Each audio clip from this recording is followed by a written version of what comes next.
Good morning friends. এই মুহূর্তে আমি ঘুম থেকে উঠলাম। আশা করি সবাই ভালো আছো।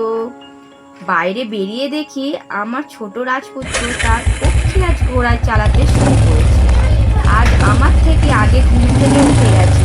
আর মিনি ব্লগটা খুবই ইন্টারেস্টিং হতে চলেছে। কোথাও স্ক্রিপ্ট না করে সম্পূর্ণ ভিডিওটা দেখো।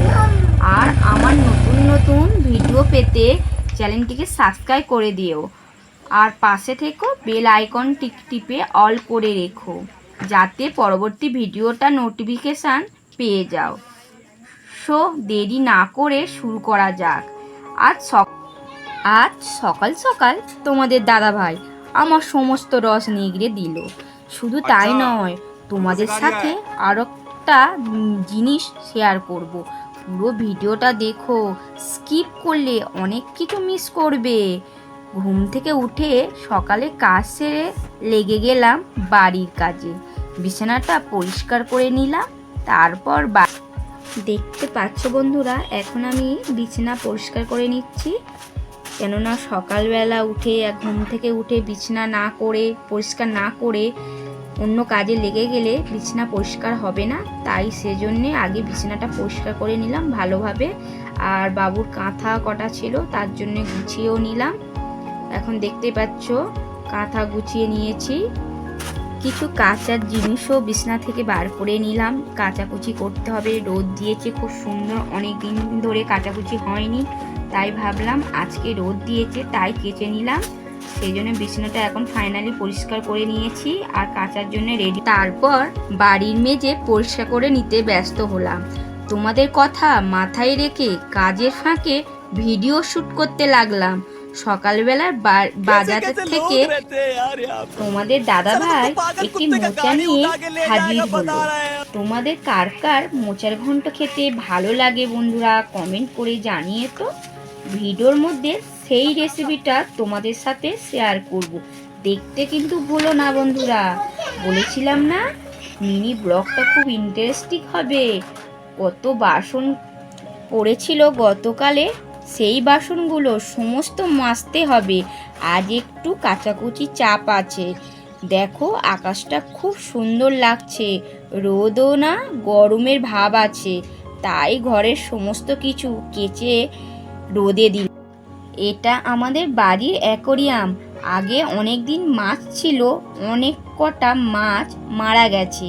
কয়েকদিন আগে আমার ছেলে মাছেদের লুচি খেতে দিয়েছিল, কবে দিয়েছিল বুঝতে পারিনি, তাই কয়েকটি মাছ মারা গেছে। ও লুচি খাবে, মাছেরা লুচি খাবে না, তাই কখনো হয়? এতটাই দুরান্ত। দেখতে পাচ্ছ আমি মোচা কেটে রেডি করে নিয়েছি। মোচাটা একটু জল দিয়ে সামান্য একটু নুন দিয়ে উনানে বসিয়ে দেব। হাতে একটু তেল মাখা হয়নি বলে হাতটা দেখো কালো হয়ে গেছে। মোচা করার জন্য আলু কেটে নিয়েছি। সিদ্ধ মোচাটা ঝুড়িতে ছেঁকে নিয়েছি। দেখো মোচা থেকে কেমন কষ বেরিয়েছে। শিলের মধ্যে এলাচ গরম মশলা বেটে নিয়েছি। উনুনকে কড়াই চাপিয়েছি, একটু তেল নিয়েছি। হালকা গরম হলে আলুগুলো ভাজা ভাজা করে নেব। আলু তুলে ভাজা হয়ে গেলে তুলে নেব। কড়াটা আবার পরিষ্কার করে উনুনে বসিয়ে দেব। কড়াই তেল দিয়ে একটু গরম হতে দেব। তাতে 2টা তেজপাতা দেব। তেজপাতা একটু ভাজা হলে একটু 5 ফোড়ন দেব। কুচি করা পেঁয়াজগুলো ঢেলে দেব। তারপর 2 চামচ হলুদ, লঙ্কা গুঁড়ো, হালকা 2 চামচ লঙ্কা গুঁড়ো দেব, হলুদ গুঁড়ো দেব 2 চামচ, আদা বাটা দেব, রসুন বাটা দেব, তার সঙ্গে একটি ছোট সাইজের টমেটো দেব। ভালো করে মশলাটা কষিয়ে তারপর সেদ্ধ করা মোচাগুলি দিয়ে তার মধ্যে ঢেলে দেব। কষা আলু ভেজে রাখা আলু তার সঙ্গে দিয়ে কষে নেব। তারপর কষে নেওয়ার পর একটু পরিমাণ মতন জল ঢেলে দেব। তোমরা এত বাড়ির কাজের মাঝখানেও সকালবেলা মোচা নিয়ে হাজির। আমার সব রস বের করে দিল। যারা মোচা কাটতে জানে তারাই জানে কত সময় লাগে।